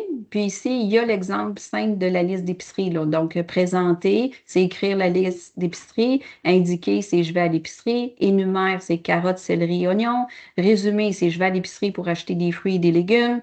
Décrire, c'est je vais à l'épicerie pour acheter des fruits, des légumes, dont du céleri, des oignons, des carottes.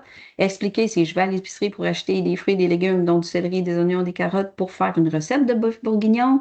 Puis si on veut faire l'analyse, ben on utiliser la grille pour faire une analyse de plusieurs aspects. Donc, pour l'épicerie, par exemple, vérifier le coût, la qualité des éléments, la provenance, les aliments, la valeur nutritionnelle. Puis si on veut justifier, ça pourrait être, je vais à l'épicerie pour acheter des fruits et légumes, donc du céleri, des oignons, des carottes, pour faire une recette de bœuf bourguignon, car je reçois mon ami à souper ce soir. Fait que là, on a une progression des mots consignes, et ça, pour les élèves, ça leur parle un petit peu plus. C'est bon? Ah oui, c'est intéressant. Donc, après ça, dans le Canva, la problématique, dans ce cas-ci, c'était chaque jour, nous sommes en contact avec des objets, des processus, des créations, sans en connaître les créateurs.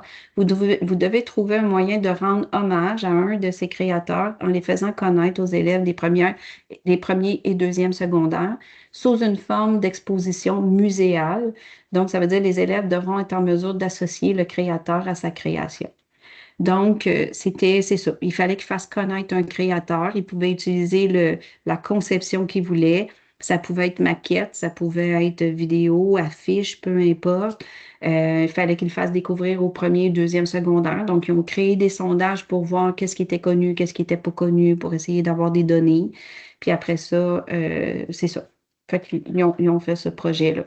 C'est pas nécessairement facile comme projet parce que ça reste que OK. les clients, c'est premier cycle, c'est première secondaire, deuxième secondaire. C'est pas une personne en particulier ou un petit groupe de personnes. Donc, disons que l'aller-retour avec le client est un peu plus difficile, mais ça reste que c'est un projet qui peut bien se faire pareil dans une école. OK. Donc, après ça, ben, recherche et analyse. Ici, dans ce cas-ci, là, on fait juste nommer. Il n'y a pas de place pour écrire. Si je prenais un canevas de première année, je pourrais dire, bon, ça ne serait pas expliqué, justifié, là, ça serait probablement décrit le besoin d'apporter une solution à un problème. Là, je poserais des questions, puis je laisserais des lignes pour qu'ils puissent écrire dedans. Là, il y a beaucoup d'écoles qui font ça. Sinon, ça, c'était une orientation parce qu'ils ont tout ramassé dans un OneNote.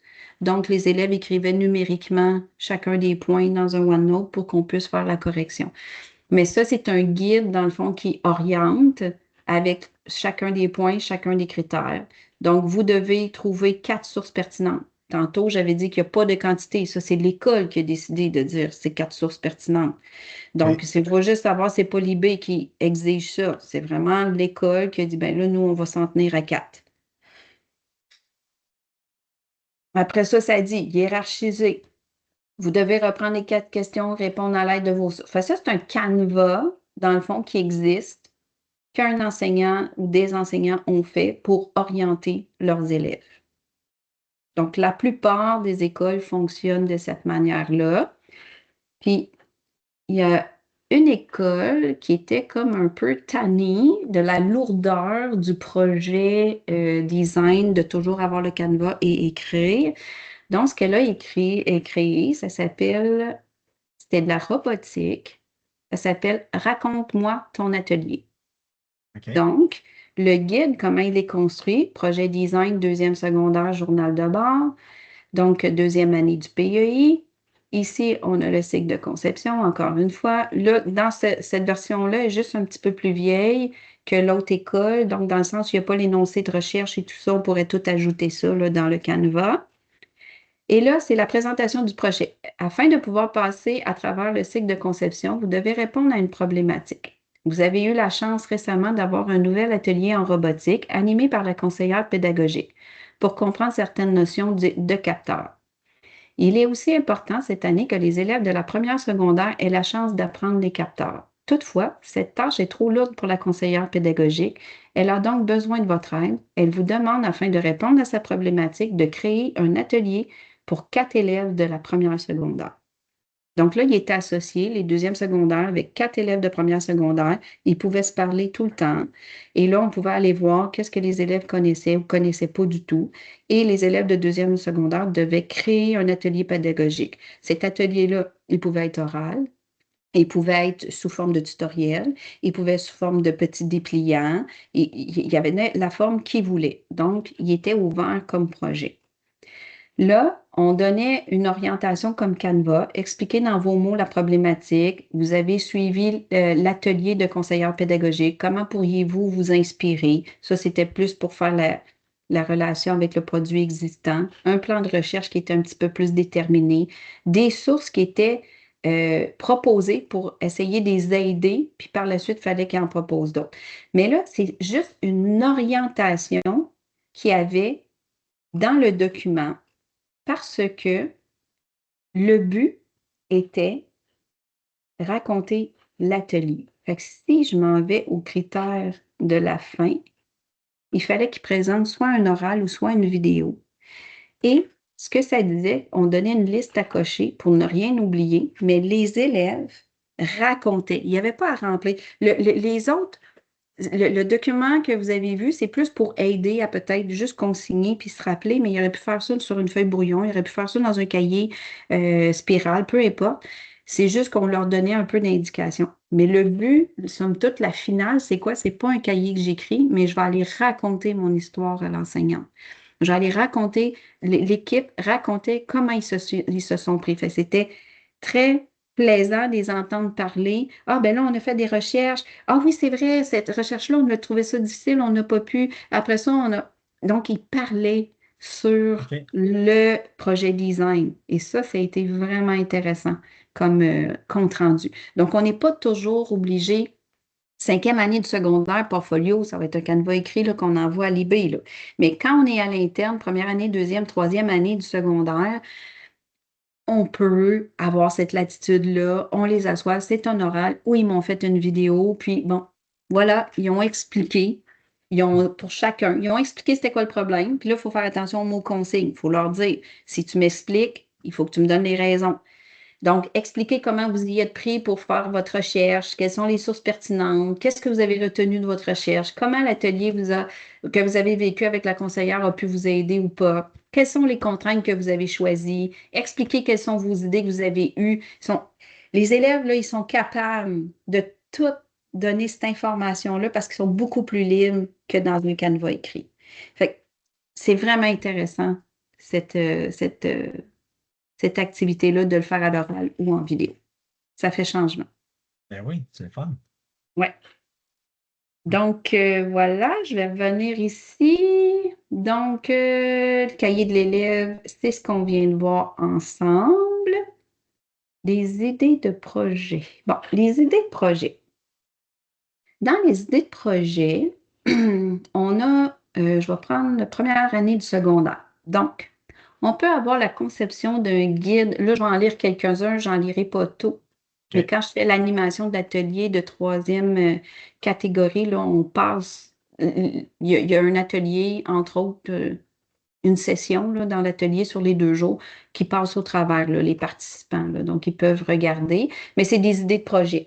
Donc, on prend, mettons, conception d'un guide pratique pour les nouveaux élèves.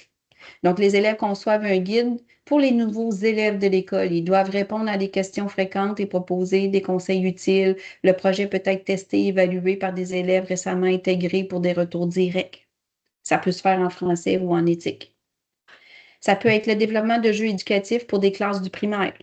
S'il y a des classes de primaire dans la communauté, les élèves créent des jeux éducatifs sur un thème spécifique, par exemple les sciences ou les mathématiques, pour des élèves du primaire. Ils testent les jeux en les faisant jouer aux jeunes élèves qui donneront leur retour sur la clarté et le plaisir du jeu. Plusieurs variantes sont possibles, jeux de cartes, parcours de jeu, jeux de rôle, ça peut être mathématiques et sciences, ou sciences. On peut avoir la création de vidéos de sensibilisation pour une campagne locale. Ça peut être le développement d'une application ou un site de partage d'activités locales. Ça, c'est quand on est plus en informatique. Planification d'une campagne de bien-être pour la classe. Donc, les élèves développent une campagne pour promouvoir des pratiques de bien-être, gestion du stress, sommeil, alimentation équilibrée. Ça, on pourrait, en éducation physique, là, on pourrait Ouais. le lier avec les approches de l'apprentissage, là, tu sais, l'autogestion. Donc, auprès de leurs camarades, ils élaborent des solutions variées comme des affiches, des podcasts, des ateliers, toutes des possibilités. Ensuite, amélioration de l'accessibilité des espaces communs dans l'école. Ça, quand on parle, tu sais, c'est toutes des affaires possibles parce que c'est authentique, mais des fois, c'est pas toujours réalisable. Parce que là, on parle de l'environnement de la classe, on parle de l'école qui doit y avoir des changements. Des fois, c'est des matériaux qu'on peut même pas se permettre, là. Donc, c'est ça. Tu sais, les élèves identifient des problèmes d'accessibilité et proposent des solutions. Donc, meilleure signalisation, accès pour les élèves à mobilité réduite. Quand c'est de la signalisation, c'est vrai, ça peut être un beau projet d'école, là. On pourrait améliorer l'affichage dans l'école pour les personnes à mobilité ou pour le repérage, si on veut. Ça peut être un beau projet design, là. Il n'y a pas de problème, mais il faut avoir les ressources pour le soutenir. Conception de livres illustrés pour des classes de primaire. Donc, il crée des livres illustrés sur un thème éducatif. Animaux, environnement, émotions. Ah, honnêtement, là, je suis directrice d'établissement primaire en ce moment, puis je OK. pense qu'un livre, ses émotions, ça pourrait les aider. Donc, je pense qu'effectivement, conception de livres illustrés, ça pourrait être un super beau projet avec le primaire. Donc, ça, c'est de la première année du secondaire qui pourrait aussi être en deuxième année du secondaire aussi. Système de recyclage personnalisé pour la classe. Donc, les élèves proposent des solutions pour améliorer le recyclage en classe en tenant compte des matériaux fréquemment jetés. La problématique est d'encourager les comportements responsables et la réduction de déchets. Solutions possibles, création de bacs spécifiques, affichage explicatif, organisation de défis éco-responsables ou système de tri simple et ludique. Fait que c'est toutes des possibilités. Après ça, j'en ai un sur les deuxièmes années du secondaire. Donc, plan d'amélioration, ça se ressemble. Création de tutoriels pratiques pour l'utilisation d'outils technologiques. Je ne sais pas si ça existe déjà dans les locaux là, de labo techno là, que vous avez dans vos écoles, mais s'il en manque, les élèves pourraient concevoir des tutoriels pour aider les pairs et les enseignants à maîtriser des outils technologiques. Donc, ça, c'est possible. Amélioration de l'accessibilité numérique dans l'école. Ça, c'est un petit peu plus complexe. Organiser une exposition sur les métiers d'avenir. Ça pourrait être les élèves qui organisent tout ça. Mais est-ce que là, l'organisation d'une exposition, elle n'a pas plusieurs formats. Fait que celui-là, il faudrait peut-être le retravailler un tout petit peu, mais il y aurait quelque chose probablement de. C'est sûr que le, le, le, le kiosque en tant que tel pour le métier, lui, il peut être différent, mais Oui. l'exposition reste l'exposition. Fait que là, il faudrait peut-être le travailler. Donc, développement de recettes équilibrées et locales pour la cafétéria. Donc, voilà. Puis, il y en a pour les troisièmes années ici du secondaire. Donc, on est dans la campagne aussi de sensibilisation, mais pour l'anti-cyber-intimidation pour les réseaux sociaux. Donc, ça pourrait être hyper intéressant. C'est des sujets d'actualité qui, en ce moment, là, voilà. Donc, développement d'un outil d'aide pour l'organisation des devoirs et des révisions. Ça peut être du design de prototypes d'objets innovants pour réduire l'utilisation des plastiques au quotidien. Donc, c'est vraiment, vraiment plusieurs projets possibles qu'on peut faire. Donc, est-ce qu'il y a des questions sur... moi, j'ai passé pas mal, là, un peu tout. Est-ce que, Martin, Oui, vous avez j'en des ai questions? une. Tantôt, tu parlais de révision de projet de design. C'est toutes les écoles qui font ça ou Non, c'est ceux qui le font en cinquième année, le portfolio. C'est un c'est peu comme secondaire le 5? OK. projet personnel, là. Ça s'en va en révision. OK. Ben, ceux qui décident de faire le portfolio en cinquième secondaire design, ça va partir en révision. Et c'est là que je disais que toutes les écoles qui ont décidé de faire ça dans le monde entier, ben, c'est de là qu'il va sortir le rapport pédagogique puis ressort les conseils pour le projet design. OK. Donc, Sinon, non, j'ai pas d'autres questions. C'est juste ça que j'avais noté. oui, OK. Donc, tout est beau. On est parti. Est-ce que ça vous a aidé? Ben oui, moi, c'est la première fois que je fais une formation au design, parce que j'en ai jamais OK. fait. Je connais pas c'est quoi. Fait que oui, ça donne beaucoup de guides, là. Je vais juste arrêter l'enregistrement, là, parce que là, on est comme en grand, là. Ouais, c'est ça.